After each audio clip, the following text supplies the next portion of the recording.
cambio, síguenos ya, por un futuro donde todos tengan libertad. Alza la voz que se escuche latir, como es que la justicia... Ruta de Cambio. Muy buenas tardes a todas las personas, bienvenidas sean a otro capítulo de su programa Ruta de Cambio. Estamos con un gran activista, luchador social, con Iván, y pues vamos a trabajar y vamos a platicar un poco sobre su vida, sobre su gran liderazgo que ha tenido en la lucha para la defensa y acompañamiento de las poblaciones LGTBIQ+, y que ha hecho a través de una asociación muy renombrada y a la que le debemos gran agradecimiento hoy en día, YAG México. Ya, estoy muy feliz, gracias por tenerme acá. No, gracias a ti por venir, gracias a ti por aceptar, porque aparte no es la primera vez que su nombre resuena en este programa. Había salido indirectamente porque en este mismo sillón, aquí en este mismo sillón de este programa, estuvo con nosotros Clau López, la mamá contigo, y pues claramente también nos contó una partecita mini de tu historia, sobre todo pues todo el gran cariño que te tiene y que se tiene. Claro. Entonces, primero que nada, pues cuéntanos cómo comenzó tu activismo. Pues nada, mi activismo comenzó un poco, pues hace 15 años, ¿no? Ayer. Sí, ayer, o sea, casi. Pues nada, yo resulta que huyo de casa encontrando como el refugio de mi hogar en las calles, ¿no? Derivado de la violencia, la discriminación, a los 17 años. Entonces, pues nada, me salí con un poco de papeles, por ahí un violín que sé tocar el violín, ¿no? Mi mamá me compró a los 12 años este violín que dije, me lo llevo, y pues a la calle, ¿no? Entonces, de repente de tener todo, ¿no? Las comodidades, pues ahora era como, ¿qué hago, no? Y entonces, en esa situación, pues por supuesto fueron momentos bien complejos para un joven que apenas estaba, pues descubriendo, ¿no? De alguna manera, pues, queriendo otro estilo de vida, ¿no? Por lo menos yo sabía que el que llevaba en casa, sobre todo por el momento en el que estábamos, pues era bien complejo, no había información, la poca información que había, pues un poco... caía en el estigma y en los prejuicios. ¿Hace cuántos años estamos hablando? Te ves muy joven todavía. Ah, sí, yo tengo 38. Ah, pues somos contemporáneos. Sí, entonces, sí. Sí, estamos hablando hace... ¿saliste a los 17? A los 17. Entonces hace 21. 21 años. Sí, no, sí calculé bien en mis matemáticas. Muy bien. Pero no, pero es cierto. No, los contextos y parece reciente, parece hace poco, pero no era lo mismo, ¿no? Sí, no. Yo también a salir del closet o hablar de nuestra orientación sexual, de distintas identidades y expresión de género en ese contexto, muchas veces eran suicidios profesionales, alejamientos familiares con poca información, ¿no? La gente se asustaba, las familias se asustaban. No era la misma incluso red de comunicación que ahora tenemos con el internet, claro, con la posibilidad de acceso, con el acompañamiento de distintas sociedades civil, etcétera. ¿No? Básicamente era una mala noticia, ¿no? Por ponerlo así. Sí, y naturalizabas como todas las cosas negativas. Digo, al final estoy seguro que tú naciste antes de 1990, finales de la década 88, de los 80, ¿no? 88. Está muy loco, ¿no? Al final, el año en que tú naces, todo el mundo consideraba la homosexualidad como una enfermedad mental. Tal cual. Punto. Tal cual. O sea, cuando naces, yo también lo había reflexionado y por ahí también lo había comentado. O sea, yo nazco y soy un enfermo mental. Y no solo eso, hago otra paréntesis para dar como por contexto histórico de la línea del tiempo, ¿no? Yo entro a estudiar Derecho, yo no me podía casar. O sea, no, poner los contextos sobre las conquistas de derechos en un lapso de personas que relativamente jóvenes, pero pues nacimos ahora sí que calificados como enfermos mentales. Sí. Y cuando yo incluso entro a la universidad a estudiar una carrera justamente de leyes para la defensa de los derechos, yo no me podía casar, ¿no? Entonces son dos momentos que pongo en contexto de la línea del tiempo para ver lo reciente que ha tenido que tener la lucha, el acompañamiento, que como tú lo dices, pues es un contexto totalmente distinto. Claro, y sobre todo al final lo comento porque la educación a nivel mundial era eso. Tener una persona LGBT está mal, está enferma, tienes que apoyarlo para que se cure, ¿no? Entonces, justo pues mi familia en sus mejores voluntades, ¿no? Pues dice, hay que ayudarlo, ¿no? Y pues obviamente esa ayuda era una ayuda de pues, las peores, ¿no? Entonces eso me hace un poco huir de casa, ¿no? Te mandaron a una terapia de conversión. Pues estuve desde los 15 a los 17, ¿no? En este escenario, triste historia, y que al final, pues, fue un trauma así en la vida, un capítulo terrible, y fue una de las cosas que me hace también decidir yo salir, ¿no? En estos espacios que consideraban a la homosexualidad como el alcoholismo y la drogadicción, ¿no? Entonces, nada, algo muy feo.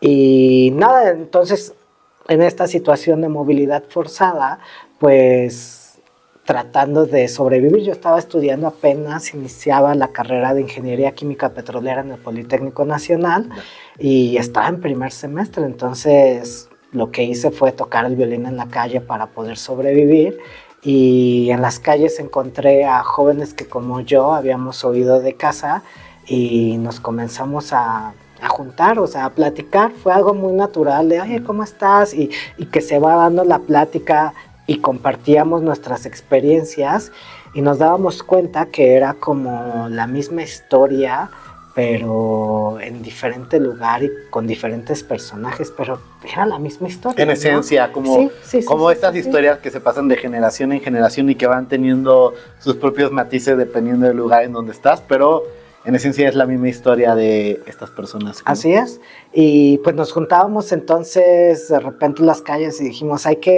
los domingos de cada semana hay que reunirnos en un parque. Entonces elegimos el Parque España para reunirnos y nos gustaba venir al Parque España porque decíamos, están muy guapos todos, ¿no? O sea, vamos allá para empezar, ¿no? Las reglas eran muy básicas, no tomes agua porque no tenemos baños, ¿no? Pero sí, aquí nos vemos y para ver cómo yo te ayudo, ¿no? O sea, qué te está pasando, ¿no? ¿Qué estás viviendo? Y en menos de, literal, un mes, éramos como 70 jóvenes en el Parque España, tratando de... Todos con una historia de rechazo a partir de su orientación sexual, de su identidad, o su expresión de género. Sí, algunos en situación de calle, algunos en situación de movilidad forzada. Contexto. En 1990, la Organización Mundial de la Salud dejó de considerar la homosexualidad como una enfermedad mental. Hace apenas 35 años. Los millennials se desarrollaron en un contexto donde la educación y la medicina en el mundo les repitieron una y otra vez la idea de que si alguien tenía una orientación sexual distinta, estaba enferma o necesitaba curarse. En México el avance ha sido igualmente reciente. El matrimonio igualitario se reconoció por primera vez en la Ciudad de México en 2009. Y no fue sino hasta 2022 cuando el último estado, Tamaulipas, lo aprobó. Una generación entera ha vivido la transición de la patologización al reconocimiento de derechos. Pero esos avances legales no siempre se reflejan en la vida cotidiana. Muchas personas siguen siendo expulsadas no solo de sus países, sino de sus propios hogares. Movilidad forzada que a veces cruza fronteras y otras solo significa salir de casa con lo puesto y dormir en la calle. Mudarse con amistades para sobrevivir, dejar el pueblo o la comunidad rural para buscar refugio en una ciudad donde nadie te conozca. Son desplazamientos silenciosos, que rara vez aparecen en las estadísticas, pero que definen la vida de miles de personas con una orientación sexual, identidad o expresión de género distinta. La Organización de los Estados Americanos, en su informe Desafíos de las personas LGTBI en la movilidad humana de 2022, documenta que incluso en los casos transfronterizos, migrar rara vez es voluntario. Es el último recurso frente a la violencia, la pobreza o la amenaza de muerte. El trayecto, sea entre países o dentro de la misma ciudad, está lleno de riesgos. Quienes migran enfrentan una discriminación múltiple, por ser migrantes y por su orientación o identidad de género. El mismo informe señala brechas estructurales, falta de acceso a la salud, educación, empleo digno. Muchas personas terminan en trabajos informales o en situaciones de explotación laboral y sexual. En Ruta de Cambio creemos que nadie debería entrar en un estado de movilidad forzada para salvar su vida por amar o por ser quien es. Algunos que iniciaban el trabajo sexual, algunos que solo buscaban un espacio distinto que no fuera zona rosa, ¿no? Porque no había otras formas de ser quienes éramos, ¿no? Claro, porque no resultaba clandestino, no tenías que buscar espacios cerrados, ¿no? Sí, o era como frustrante de repente que los únicos espacios para nosotros solo fuera la fiesta, ¿no? O sea, era como, ¿cómo puedes platicar o trascender con una persona más allá de la fiesta y el sexo, porque en ese momento, pues, esa era la propuesta para nosotros, ir al boy bar o los antrillos, cabaretito, ¿no? Pero, pues, no había tanto como ya existe hoy en día, ¿no? Y fue muy curioso Porque eran espacios cerrados que estaban estigmatizados, Claro, que estaban señalados, que estaban alumbrados. Por eso a muchas personas de nuestra generación pues nos robaron muchos momentos románticos de la infancia, Sí, adolescencia, donde no pudimos vivir, porque yo estoy seguro que más de uno veía, pues no sé, en la primaria a sus compañeritos heterosexuales dando una rosa o unas gomitas, no sé, viviendo un momento bonito, invitando al cine que muchas veces pues no pudimos vivir nosotros, claro, ¿no? claro, y por ejemplo, incluso hasta en la universidad, ¿no? Yo recuerdo muy bien estos casos de jóvenes que habían vivido violencia económica por parte de sus papás y que habían salido de sus casas y tenían que pagar una colegiatura en la Ibero, en el TEC, y pues no tienen trabajo, ¿no? ¿Qué hacen? Dedicarse al trabajo sexual. Entonces, en ese momento, pues nos sorprendía cómo, no sé, al siguiente domingo uno de ellos podía llegar con el ojo morado, ¿no? O alguno contándonos una experiencia terrible sobre acoso, sobre abuso. De hecho, esos testimonios que estaban tan fuertes y que nos hacía ver la realidad que estábamos viviendo todas, inspiró a que buscáramos talleres, o sea, personas que nos dieran herramientas para sobrevivir lo que estábamos viviendo.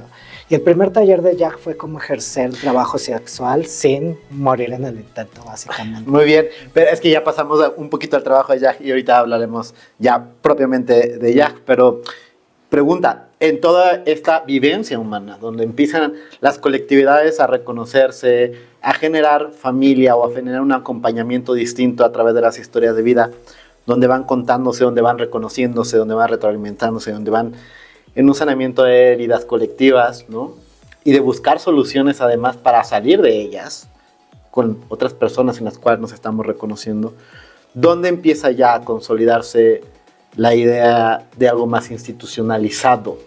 Ah, pues... Lo cual que me encanta, No, que a partir de una padre, vivencia claro, personal claro, sí, haya porque salido algo más institucionalizado. nosotros no sabíamos que era derechos humanos, que era discriminación, no sabíamos que el proceso que estábamos haciendo ahí era trabajo en pares y una horizontalidad y crear comunidad. Simplemente queríamos sobrevivir, ¿no? Y empieza con las, y así, ¿no? sí, con las reacciones básicas del ser humano sobre la sobrevivencia frente al rechazo societario que les había dado un grupo de personas. Claro, y entonces en ese momento tenía yo un ex algo que nos dijo, oigan, aquí a unas 3 calles, en Atlisco 21, hay un grupo de papás y mamás, ¿no?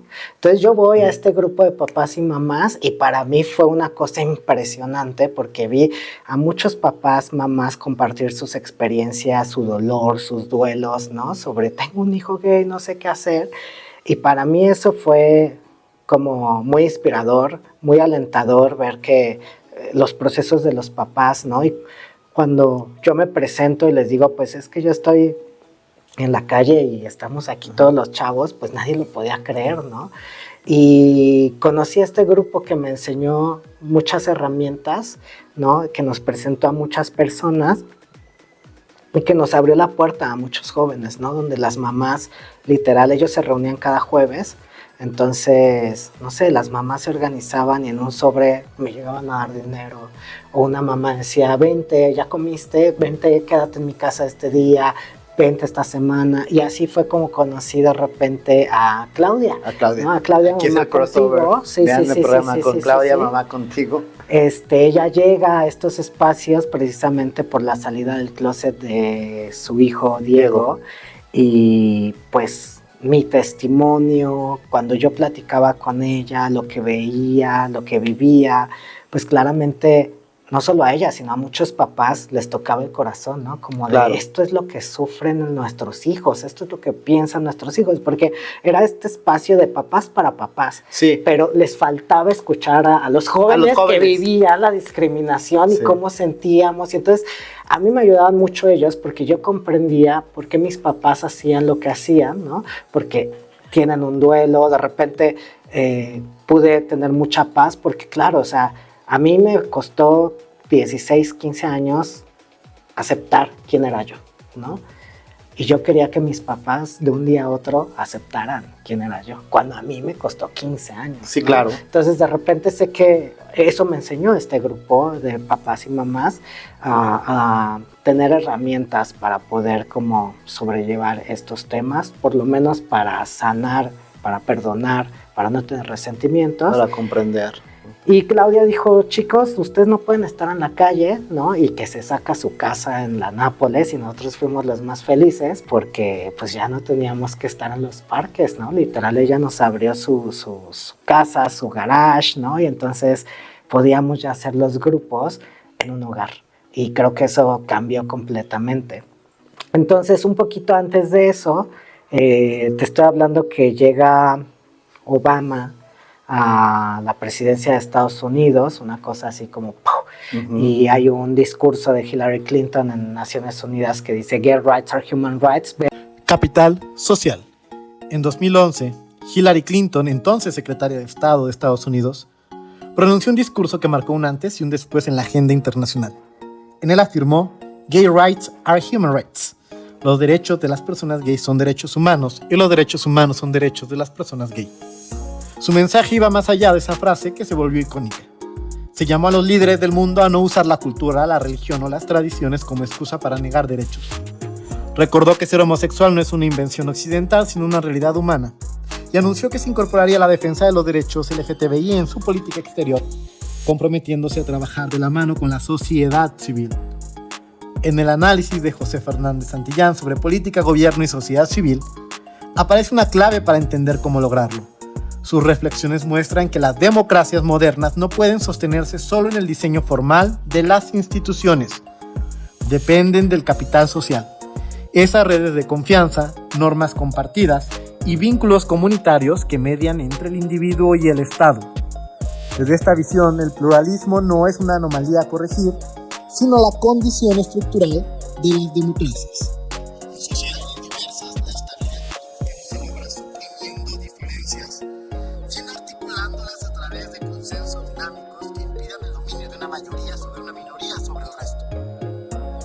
Social se convierte así en el tejido invisible que sostiene la legitimidad democrática, pues donde hay confianza y redes cívicas, las instituciones funcionan mejor y la corrupción disminuye. La lucha por los derechos LGTBI es un ejemplo de cómo este capital se ha construido desde abajo. Durante décadas, las personas diversas hemos generado redes de apoyo y familias elegidas para sobrevivir a la discriminación. Ese es el capital social vinculante, el que fortalece lazos internos y da fuerza hacia adentro. El reto de nuestras democracias es transformarlo en capital puente. Abrir esos lazos para conectar con otros sectores, derribar prejuicios y construir cooperación más amplia.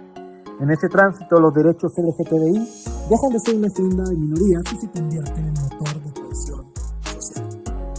En ruta de cambio, creemos que garantizar los derechos LGTBI es un acto de justicia hacia quienes los ejercen, pero también una forma de cuidar la salud democrática de nuestras propias comunidades. Porque cuando los derechos de uno se protegen, se amplía la confianza de todos. Leanlo, dura media hora, pero vale la pena. Es un gran discurso. Se los dejamos abajo en los comentarios. A final de este discurso, lo que ella dice es mandata a todas las embajadas de todos los países a buscar a los líderes comunitarios que están en la calle luchando en temas LGBT para poderlos llevar a Estados Unidos, ¿no? Y fortalecerles.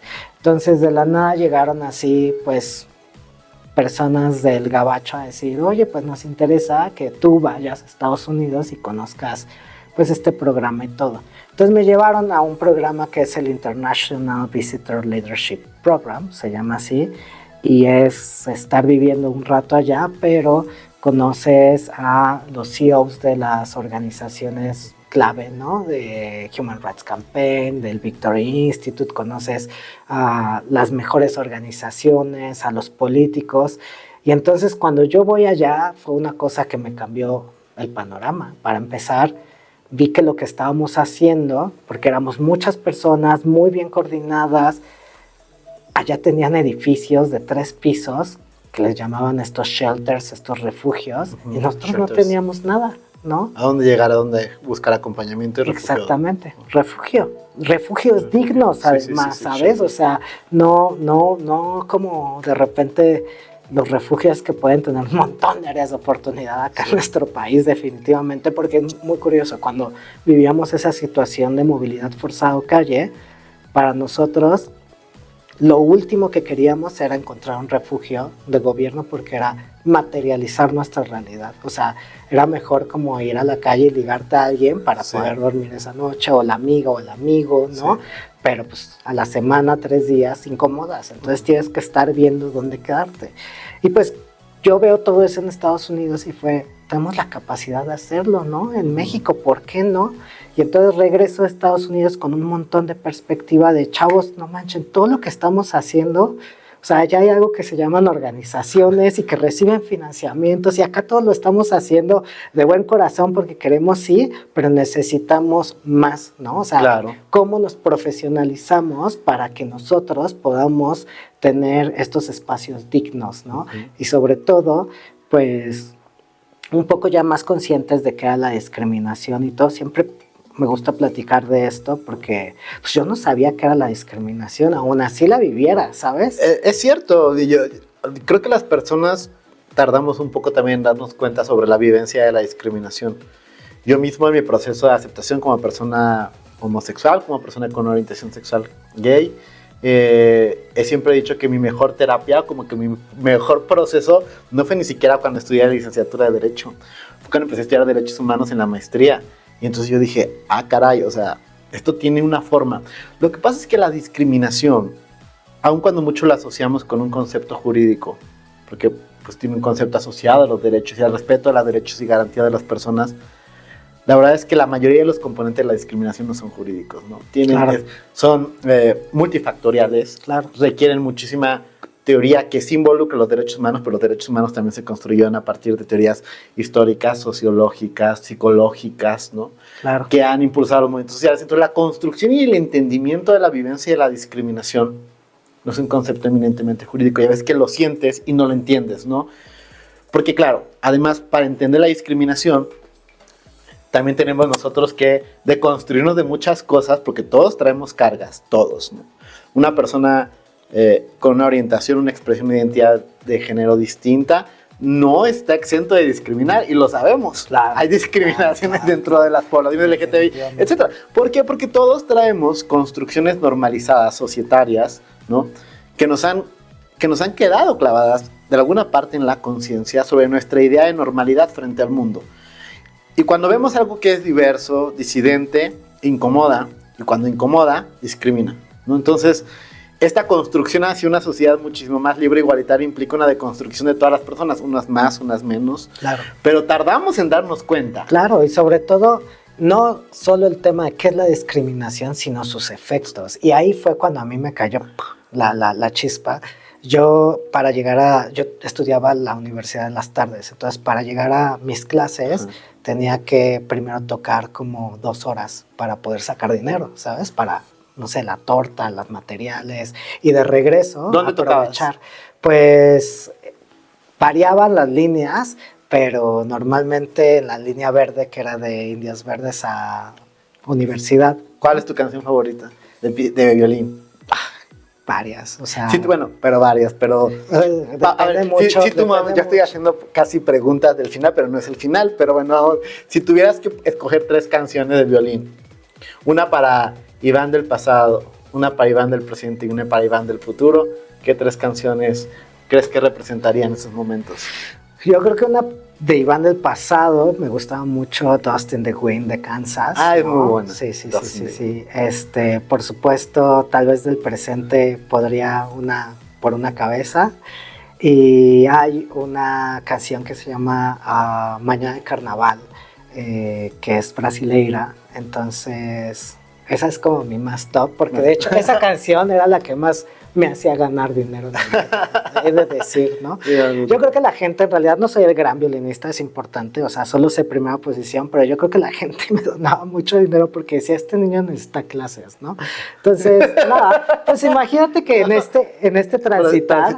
Tocabas 2 horas para Ajá, ir. para llegar. Para todo el Entonces, bajo el metro y un amigo heterosexual que era la carrera me dice, oye, te invito a mi casa, ¿no?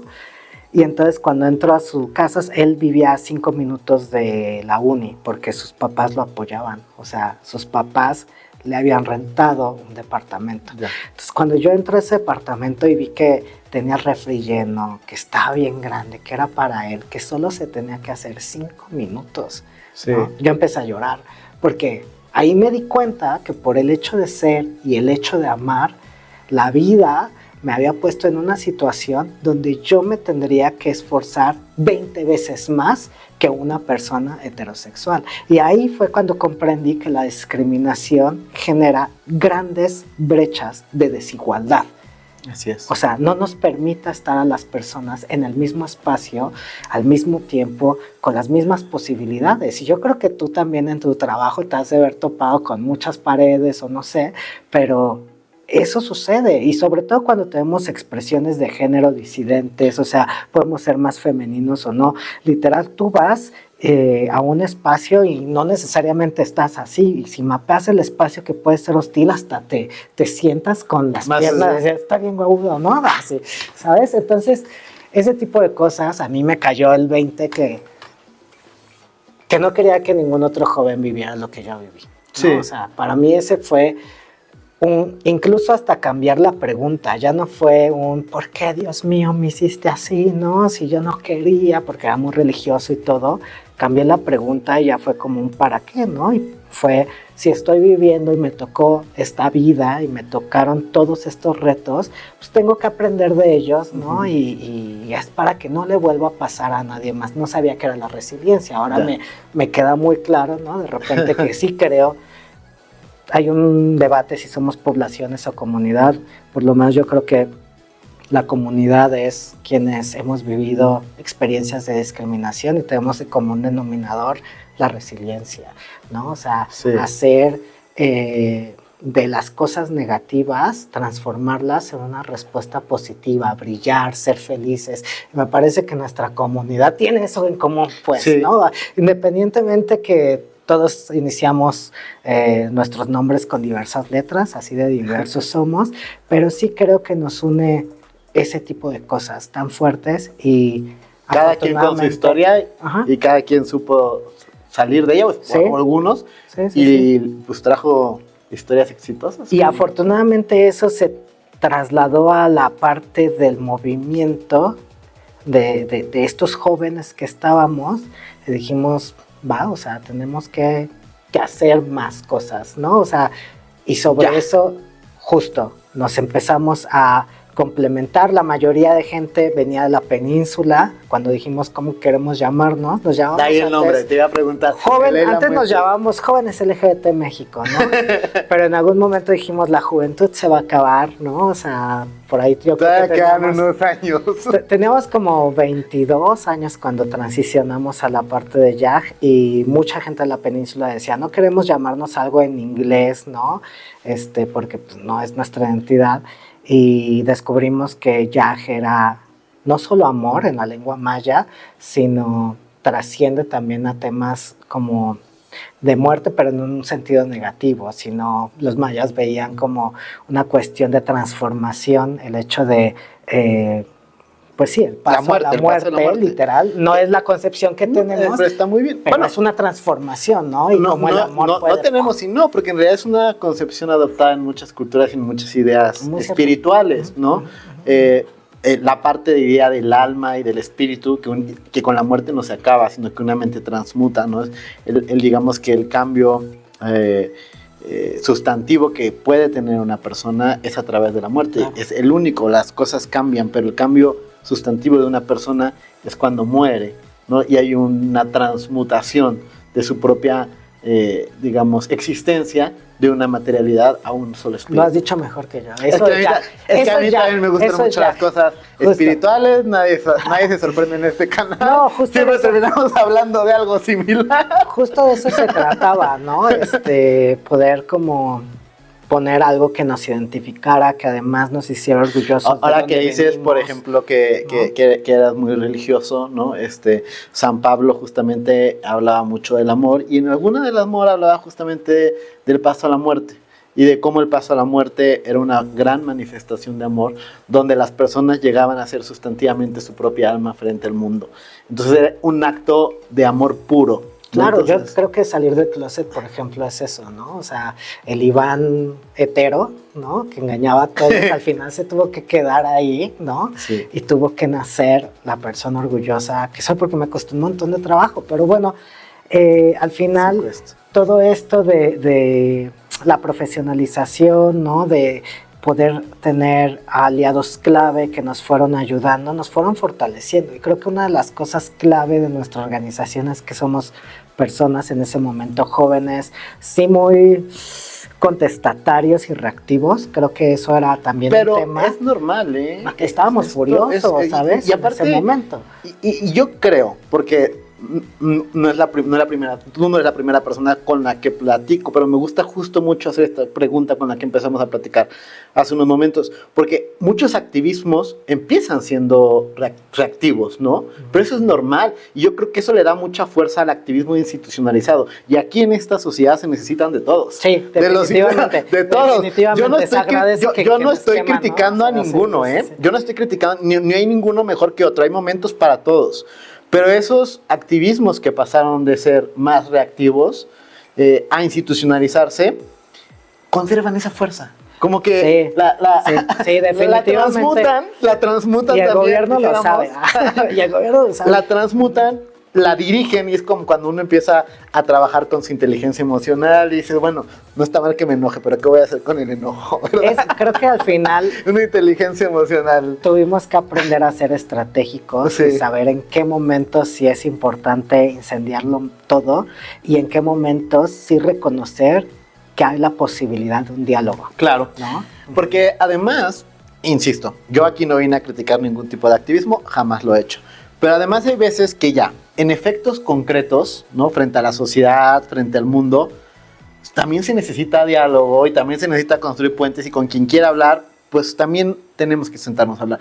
¿Por qué? Porque incendiar todo solo por incendiarlo, que insisto, hay momentos en que es muy válido, a veces que tampoco construye, ¿no? Tampoco da soluciones. Por eso es que en la sociedad se necesitan todos los activismos posibles, en su momento de madurez adecuado, que tengan para aportar a la sociedad. Entonces, Sí, nos pasaba mucho eso porque íbamos a gritar, ¿no? Y lo primero que veíamos, aparte del adultocentrismo, ¿no? Cañón, sí. era en ese momento una soledad también con muchas organizaciones, porque nos veían como los jóvenes revoltosos y también como una amenaza tal vez. Sí, y que además, ahora que hablamos de los contextos pasados, no solo eran contextos cerrados para la comunidad LGTBIQ+, también para las juventudes. Las juventudes por sí mismas, eran un tema, siguen siendo un tema, pero eran más tema. O sea, las juventudes estaban excluidas de espacios de decisión y de poder público. No había forma. No había forma. Gritando, Ahora súmale otras interseccionalidades, pues la forma de hacer ver a la juventud era esa, gritar. Justo. Y hay muchos momentos en la historia de México, no vengo yo aquí a repasarlos, pero donde justamente las juventudes tuvieron que salir a gritar. No solo las de la comunidad LGTBIQ+, las juventudes tuvimos que gritar. Yo fui a gritar. Muchos espacios. Justo, ¿no? Y entonces de repente te das cuenta cómo a veces estas protestas lo que hacía era que teníamos que escalar. Si no nos hacían caso, teníamos entonces que ser más reactivos. Sí.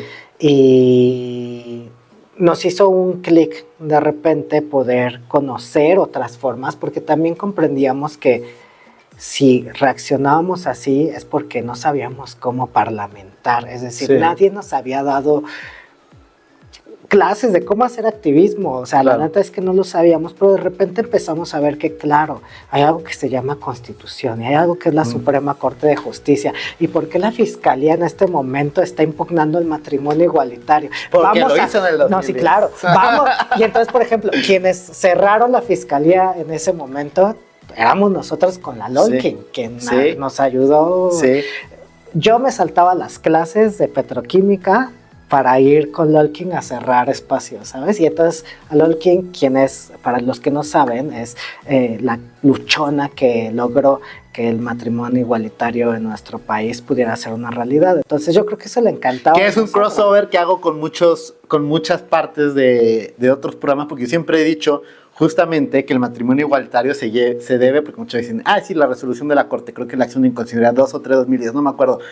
Pero es curioso porque resolvió no diciendo que tenía que haber matrimonio igualitario, más bien validó lo que el activismo ya había empujado a través de la lucha y la conquista social para que entonces la Asamblea Legislativa de la Ciudad de México lo reconociera. Y como bien lo acaba de decir, lo impugnó la Procuraduría, lo impugnó el gobierno federal. Y así fue como llegó a la Corte a clavarse en una discusión, pues ya no solo sobre el matrimonio igualitario, sino sobre el entendimiento y el modelo de familia, que es algo muy profundo en la sociedad mexicana. Pero viene de donde tú bien identificas, ya lo que merece bastantes aplausos. Y esa experiencia a nosotras nos dio perspectiva, ¿sabes? Porque era como perspectiva un montón. O sea, también ver a una diputada federal en ese momento de la comunidad yéndose en contra del matrimonio igualitario, viendo cómo había un cabildeo, ¿no? Ajá. Para que se frenara ese tipo de iniciativas y comprender que hay otras formas de hacer activismo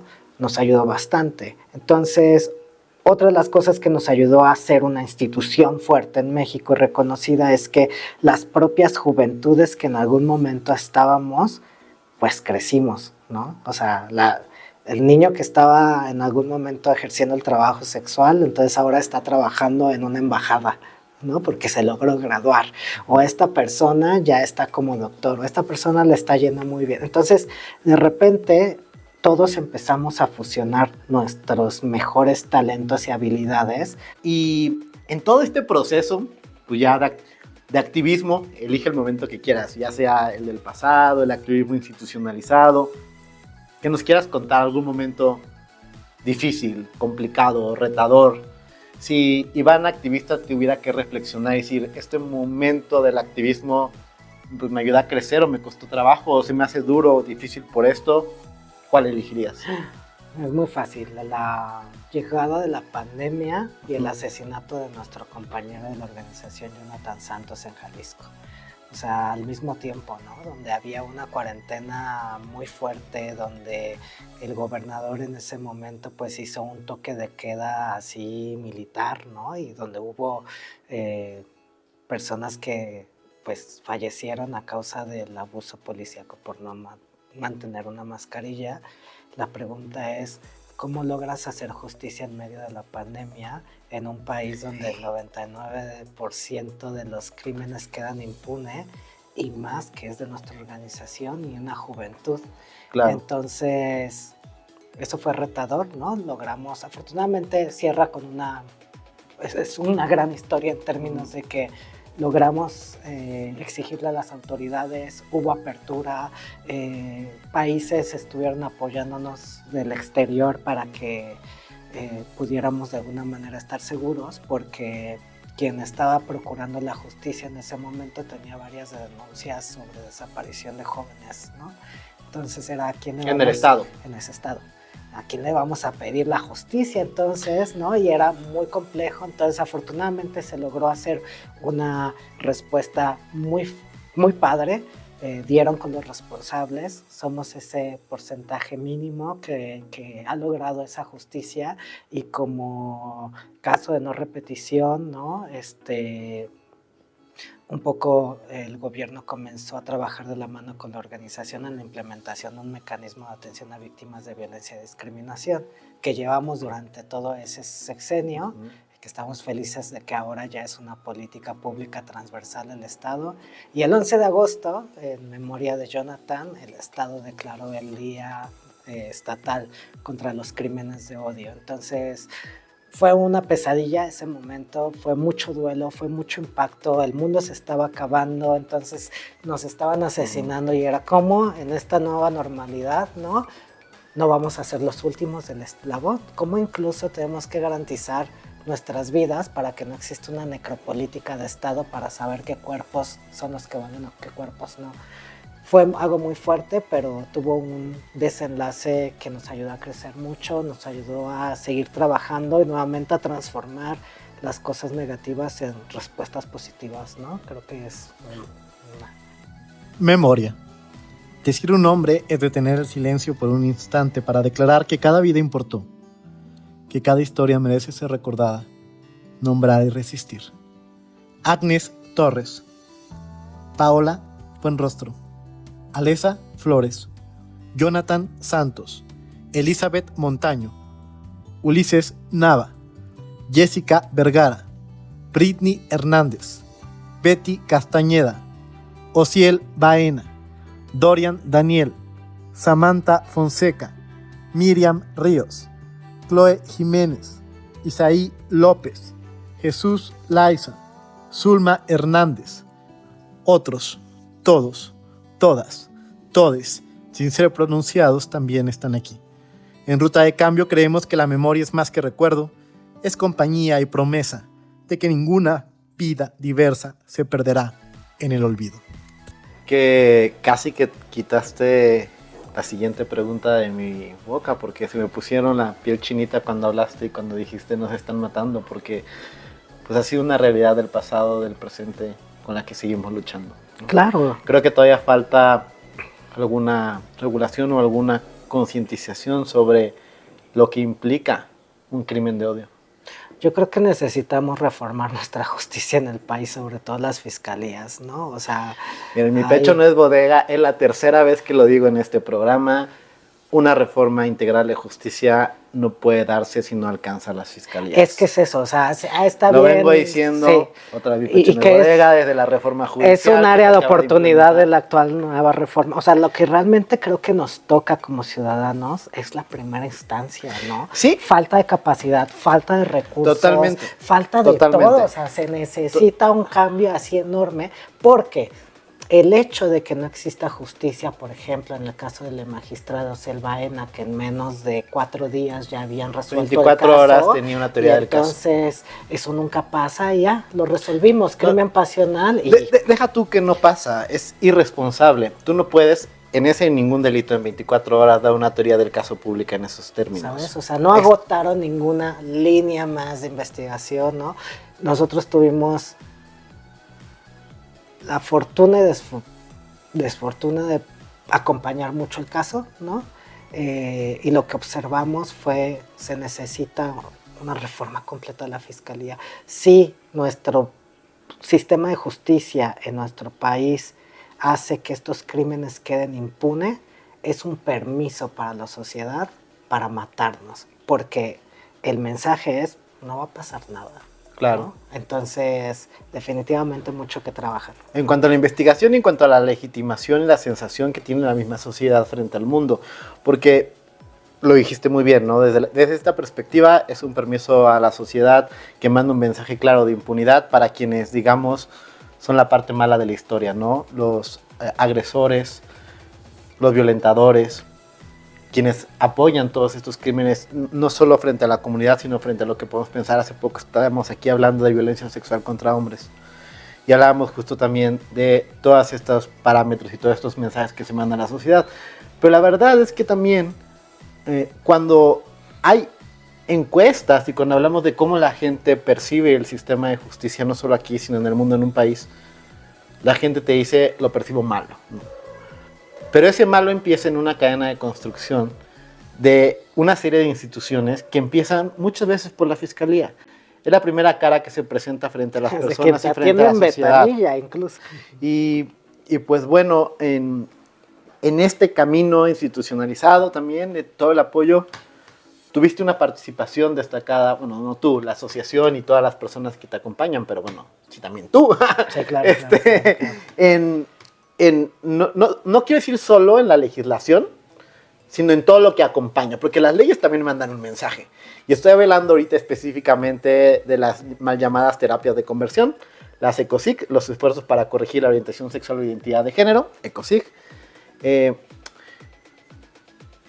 ¿Cómo estuvo el trabajo ahí? Conceptos. Hablar del derecho a la información en temas LGTBI es también hablar de silencios y distorsiones. Durante años se difundió la idea de que la orientación sexual o la identidad de género podían corregirse. Bajo nombres distintos como terapias de conversión o tratamientos de reorientación, se ofrecieron prácticas que prometían cambiar lo que nunca estuvo mal.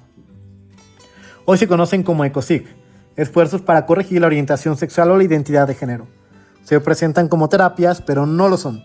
No existe evidencia científica que las respalde. Son intervenciones coercitivas que operan en ámbitos psicológicos, médicos o religiosos y que van desde humillaciones y aislamientos hasta procedimientos invasivos y agresiones sexuales.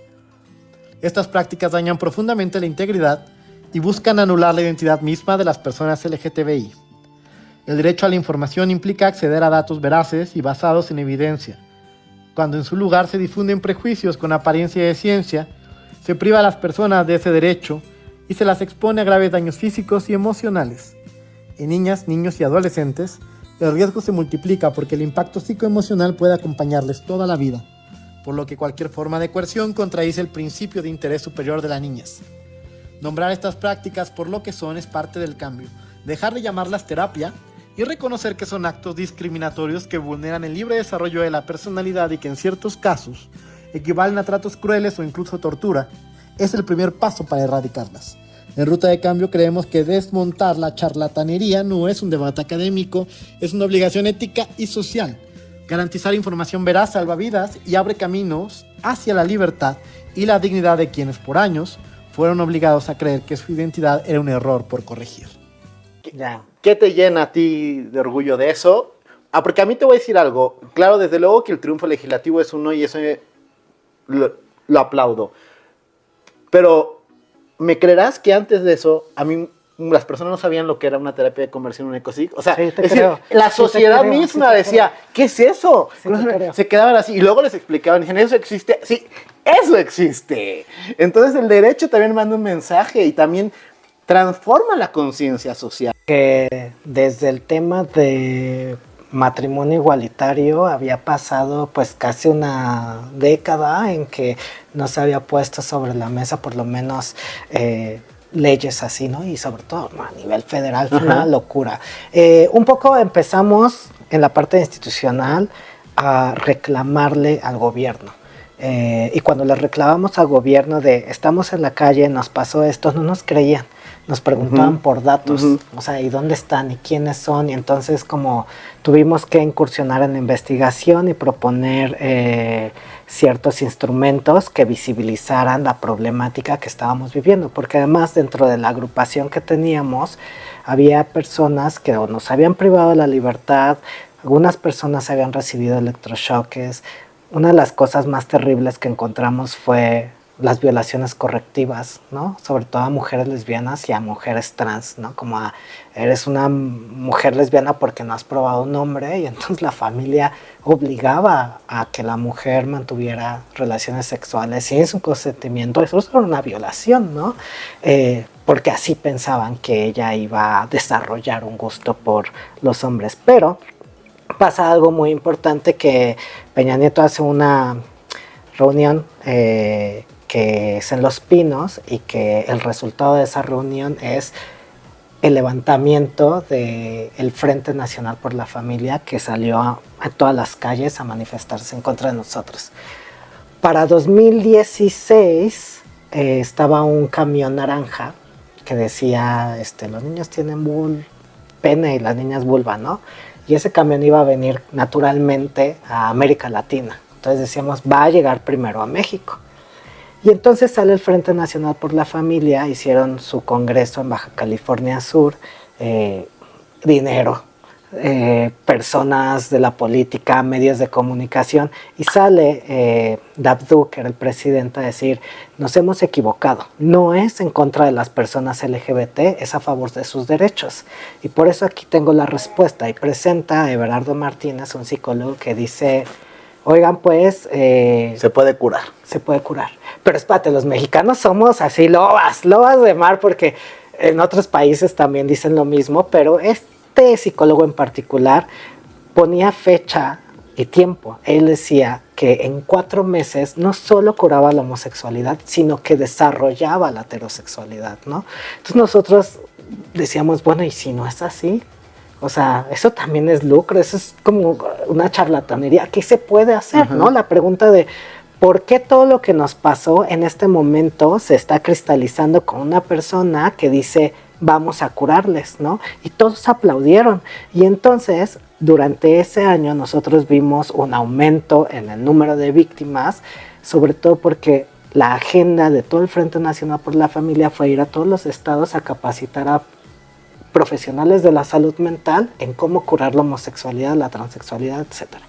Bueno, y con esta información, justamente que no era verídica porque no estaba sustentada pues en, digamos, criterios científicos Así o es. oportunos o realmente viables a través de la ciencia médica, etcétera, pues también supongo que muchas familias cayeron. O sea, no necesariamente padres y Claro. madres de mala voluntad dicen, definitivamente, por su derecho, por su definitivamente. bien, ¿no? Yo creo que los papás y las mamás, y esto es súper importante que lo diga, son víctimas de una persona que lucra con el dolor y la desinformación de la misma familia, ¿no? Porque los papás, en el mejor de los casos de, claro, mi hijo tiene un problema, era una enfermedad porque así me educaron, porque antes de 1990 todos pensábamos que era una enfermedad, hay que curarlo, ¿no? Someten a tratos crueles, inhumanos y degradantes a las juventudes LGBT y más, que solo buscan la aceptación de su familia. Y en ese sentido, no solo la familia, sino que comenzamos a identificar que los congresos de distintos estados comenzaron a financiar estos centros de privación de libertad, ¿no? Y es algo que ustedes lo pueden ver, ya está denunciado por los mismos... el mismo gobierno de Jalisco, a través, por ejemplo, del Congreso en sexenios pasados, ¿no? Financiaban a estas personas. Entonces, ¿qué hacemos frente a eso? Hay que dar una respuesta. O sea, no podemos, nosotros ya lo vivimos, ¿no? Y nuestra promesa es que nadie más viva. Hay que visibilizar esto como un problema. Y entonces tocaba hablar, ¿no? Y tocaba abrir nuestros testimonios y decirles, esto nos pasó, que no fue nada sencillo, no fue nada fácil. Paréntesis, amo a mi familia ya ahora es así la gran más activista, mi papá y mi mamá nos ayudan un montón, ¿no? Pero por supuesto que hablar de nuestros temas y nuestras experiencias fue pues, muy Claro. fuerte. Y entonces hicimos esta ley, ¿no? Donde decíamos, el Estado tiene que reconocer que lo que nos hicieron está mal, ¿no? Y entonces hicimos una ley primero súper pesada, porque ya tenemos el contexto de venir de la lucha de matrimonio igualitario, ¿no? Sí. De otras iniciativas que no habían funcionado. Entonces nuestra estrategia fue sacar camiones. Cuando llega el camión naranja, muchos activistas trataron de impedir el paso del camión. Nosotros decíamos, no queremos dar esa nota, más bien rentamos camiones donde poníamos a chicos besándose y decía la homosexualidad o la transexualidad no son una enfermedad en 5 estados de la República, que una polémica, los camioneros de Mérida hicieron paro, no se querían subir a manejar esos autobuses. Llega este autobús y eso nos dio el boom mediático como organización. Antes no éramos conocidos, porque claro que para que alguien te haga caso, para que tú le lleves una propuesta de ley, tienes que ser alguien así, que está dando la nota, vistoso, muy conocido, o sea, tienes que tener un nivel de incidencia. Y el hecho de que esa fuera nuestra respuesta creativa, contranarrativa al discurso de odio, ¿no? Nos hizo que nuestro tema se posicionara en los medios de comunicación y que las embajadas de distintos países Pusieran el ojo en nosotros, porque estaban también buscando la regulación y comenzaron a apoyarnos. Entonces, nosotras así, yo soy ingeniero químico petrolero, que sé de leyes, ¿no? Pero algo me enseñó en la universidad. Sí sabes. Sí, ya ahorita ya un poco más, pero sé porque me junto con el más inteligente del salón. O sea, la universidad, para yo Por eso pasar la está aquí, universidad. ¿no? Sí, definitivamente. Y afortunadamente dentro de la agrupación empezaron a muchos chicos del Ibero, de universidades a llegar y a donarnos su trabajo y pudieron plasmar lo que queríamos en estas iniciativas que estaban muy pesadas porque sabíamos que se tenían que negociar. O sea, cuando tú presentas una iniciativa, no es que te la acepten y esa es la que queda. No. Tú sabes que va a haber miles de discusiones y eso se va cambiando y queda casi nada, ¿no? Entonces, ¿qué hicimos? Dijimos, ok, vamos a ponerla tanto a nivel federal como a nivel local para dividir la respuesta de los conservadores, porque si solo la ponemos a nivel federal, todos los conservadores se van a dedicar a detener esta. Si la ponemos al mismo tiempo en los dos espacios, en la Ciudad de México, y avanza primero Ciudad de México, ya sabemos qué pasó con matrimonio igualitario. Va a ser una cascada, así como estado por estado van a empezar a simular este tipo de legislaciones. Y fue algo increíble que O luego intentan blindar, porque empiezan a reformar los códigos y luego se meten con la Constitución. Y es reaccionario también. Los grupos de poder reaccionan. La verdad es que fue una estrategia que todos tuvimos que nadar contra corriente. La verdad es que incluso muchos activistas, yo sé que ya no hay hard feelings de nuestra propia comunidad, estaban en contra, que ya lo sé, ya nos hemos encontrado y me han dicho, no creímos que lo ibas a lograr, porque lo que me decían es, se están queriendo comer todo el pastel. ¿Cómo van a, o sea, tienen que elegir una, ¿no? No creían en esta. Sin envidias, de verdad. Yo creo que por ahí la justicia eso, ¿no? Pero, se construye en colectivo, siempre y en equipo. No hay el trabajo y los resultados callan bocas, ¿no? Pero sí estaba yo muy nervioso y afortunadamente conocimos a Genaro Lozano, quien escuchó nuestras problemáticas, conocimos una Mónica Garza y literal que íbamos así de, Mónica Garza vive en esta casa, hay que tocarle, ¿no? O sea, pues que ya lo tenemos, ¿no? Así de, hola Moni, mira, somos estos chavos, nos gustaría invitarte a comer. Y Mónica así como de una periodista así en México reconocida. Y entonces era, pues yo creo que tocar en el metro me ha quitado muchas barreras y penas y vergüenzas, ¿sabes? O sea, ya lo tenemos, ¿qué más da, no? O sea, se pierde la gente que no nos va a apoyar la oportunidad. Y bueno, Genaro Lozano nos ayudó bastante porque nos enseña a trabajar multipartidistamente, ¿no? Creo que eso fue una genialidad que destaco mucho de esta iniciativa, que logró juntar a 3 senadoras formidables de 3 distintos partidos políticos bien diferentes, que dejaron a un lado el tema político para poner en medio la importancia de este tema, ¿no? Citlali Hernández, que en ese momento era la secretaria del partido de Morena, senadora, ¿no? Patricia Mercado, que fue ex candidata a la presidencia de Movimiento Ciudadano, Alejandra Lagunes, que estuvo pues en gobiernos y ha sido una excelente legisladora y que además la fortuna de tenerla porque estaba en la mesa directiva el año en que se aprobó. O sea, todas hicieron un gran trabajo y no fue nada fácil poder unir a 3 partidos y decir, quiten estos intereses, porque normalmente, quienes no nos ven, es bien complejo que un legislador suelte una ley, ¿no? O sea, tú traes la propuesta y sabes que se la tienes que dar al legislador y ya es su chamba legislativa. Nosotros no sabíamos eso, o sea, vivimos siempre muy preocupados de cómo hacemos que esto se mueva, ¿no? No confiábamos tanto en el trabajo parlamentario porque lo veíamos muy lento y algo que ayudó fue que estuvimos todos ahí, o sea, estuvimos dándole y la estrategia funcionó porque todos los conservadores se dedicaron más a frenar la iniciativa a nivel federal y dejaron el tema de la Ciudad de México abierta. No nada más eso, se da una reforma importante, bueno, llega 2018 y mapeamos que muchos de nuestros compañeros activistas van a llegar a los espacios de toma de decisión. Un Temístocles Villanueva en la Ciudad de México, con quien habíamos luchado por matrimonio igualitario, iba a ser diputado, ¿no? Abiertamente gay, y entonces decíamos, huevo, con él la vamos a meter, y la metimos con este Temístocles, y paréntesis, por eso es importante que ocupemos los espacios que históricamente se nos habían negado, ¿no? Tener una persona de la diversidad sexual representando, nosotros vimos la gran diferencia. No tuvimos que contarles nuestras tristes historias, no tuvimos que convencerla. Apenas supo del tema, él ya sabía de qué se trataba, ya tenía experiencia, ¿no? Claro. Y entonces, en los primeros 3 años, pasa la ley en la Ciudad de México, ¿no? Y eso anima la discusión porque se había puesto ya en la congeladora la iniciativa a nivel federal por envidias, por desinformación, por mentes cuadradas, ¿no? Porque muchos decían, es que quieren meter a la cárcel y esto es una ley punitiva, tienen que ser una ley administrativa.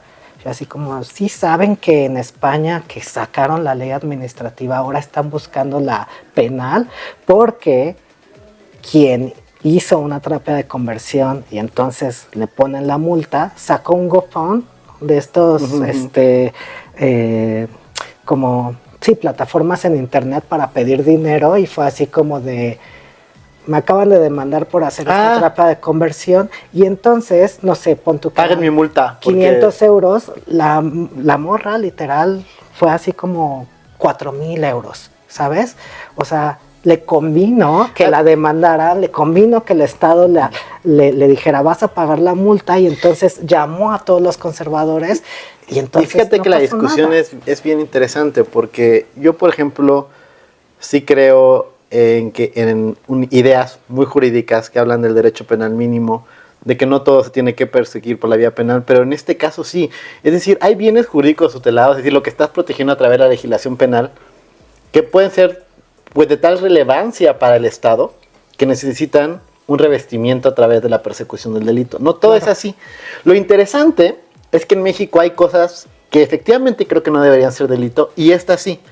Pero cuando empiezas una discusión política en estos términos diciendo esto no debe ser político, sin meterte con lo otro, lo único que dejas a la luz pública es que tus bienes jurídicos tutelados dentro de tu conciencia estatal no son los debidos. Le estás dando menos importancia a los temas pues de una comunidad que ha sido históricamente discriminada, violentada, porque es un tema de violencia, de delito, de no solo de discriminación, sino de violencias muy profundas que llegan al nivel de tortura. ¡Es tortura! Es eso, completamente. ¿Por qué no nos habíamos visto antes? Maldita sea. Pero justo esa era la discusión y algo que nos criticaba mucho es que, o más bien, algo que hacía falta es que frente a esa crítica no había una propuesta. Sobre todo cuando yo les decía, a ver, esta es Erika, la electrocutaron. ¿Cuánto cuesta para ti, abogado o abogada, su vida y su recuperación? Ponle un precio, ¿no? Porque yo no estoy dispuesto, sobre todo con las poblaciones a las que represento y todas las voces que somos, ¿no?, a poner un precio sobre lo que nos hicieron. Porque para mí, pues, va a ser muy distinto a, no, es que puedes irte por otra cosa. Se trabó bastante hasta que conocimos a Olga Sánchez Cordero y ella nos sacó del hoyo emocional en el que estábamos porque decíamos esto no va a pasar y claramente decíamos es tortura. Naciones Unidas lo dijo, países están legislando sobre esto. INEGI saca que más de 500,000 de personas en México, en su última encuesta de diversidad en la ENDOCIG, relaciona 500,000 casos, 500,000 casos de personas relacionadas a ECOSIG, ¿no? O sea, 500,000 de personas. O sea, no solo son los jóvenes o las personas de YAG México. Entonces Olga Sánchez Cordero me dijo, Iván y a chicos de YAG, lo que no se prohíbe en este país se permite. Porque muchos nos decían, no, es que la privación de la libertad ya está regulada, ¿no? La violación también, pero estábamos hablando de un nuevo delito en términos de configuración, ¿no? Además de hablar de un nuevo delito, y ayer lo platicaba en una conferencia, por ejemplo, la discusión entre transfeminicidio, feminicidio, ¿no? Como que me hacían una pregunta muy interesante, ¿no? ¿El feminicidio abarca a las mujeres trans? Sí, ya lo dijo la Corte, las mujeres trans son mujeres. Pero la idea de generar justamente otro tipo de tipificaciones es porque, lo voy a decir una y otra vez, el lenguaje, el mensaje que manda el derecho también es importante para la sociedad. Tiene que nombrarse, tiene que ponerse, porque hasta que no se pone, hasta que no se ve, Ni la sociedad se involucra, ni la sociedad deja tú. Ponte que todavía no llegue, ni la sociedad lo discute. Hablábamos y empezábamos esta plática diciéndote, antes de todo esto, yo conocí personas que decían, yo no sabía que eso existía. ¿Qué le cosí? Sin embargo, sí saben lo que es tortura, ¿no? Sin embargo, sí saben lo que es un homicidio. Sin embargo, sí saben lo que son las lesiones graves. Claro. Bueno, son golpes fuertes que generan alguna condición, ¿no? Pero el delito es lesiones, no lesiones graves. Pero eso sí lo saben. Pero esto tiene además una carga discriminatoria, estructural, de violencia específica que debe ser nombrada. Es una violencia específica. Y además a partir de una idea que concibe que cualquier acto de la sexualidad tiene como fin la procreación. Si no procreas, está mal, es perverso, es patológico, ¿no? Y entonces hay una serie de características que nos hace hablar de, y antes se la llamaba terapias de conversión. Nosotras proponemos esfuerzos para corregir, ahora ya le añadimos reprimir, corregir y reprimir la orientación sexual e identidad. A ver, voy a corregir mi lenguaje. ¿Por qué queremos esto? Porque sabemos que iba a ser solo un banderazo de salida. O sea, nosotros queríamos que el Estado reconociera que lo que nos pasó y lo que nos hicieron es un delito y es que no se debe de repetir, exacto, que es tortura. Es para nosotros una reparación integral del daño, es una deuda histórica para nuestras poblaciones, pero una vez que el gobierno reconoce este fenómeno como un delito, el gobierno tiene la obligación de prevenir el delito y garantizar la no repetición. Cuando digo que es un banderazo de salida es porque una vez que pasa esto, tenemos ahora que exigir las políticas públicas. Desde la política criminal, yo estoy totalmente de acuerdo. Porque una ley que no tiene política pública es letra muerta. Pues ha sido un gusto tenerte aquí, Iván. Bastante divertido, bastante entretenido, bastante constructivo y educativo, porque yo estoy seguro que muchas de las personas que nos escuchan no tienen ni idea pues de muchas cosas, de cómo se construyen los activismos, de cómo cuesta a lo mejor lograr cosas, ¿no? Tanto desde el plano legislativo, desde el plano de la lucha de los derechos. De mi parte, pues darte mucho agradecimiento, no solo por estar aquí, sino por lo que has hecho por la comunidad, porque cuando logramos cosas, yo siempre he dicho que también se logran para las generaciones que vienen, para los que no pueden ahorita mostrar el mundo como son, para los que no pueden hacerlo, para los que tienen una situación complicada hoy en día, porque todavía existe. Cuando nos escuchan, cuando te escuchan, cuando ven estos momentos y estos espacios, creo que pueden ver un rayo de esperanza para una mejor sociedad, mucho más justa e igualitaria. Por eso, muchas gracias por todo, por venir. Pero antes, pues unas últimas palabras. ¿Qué mensaje darías?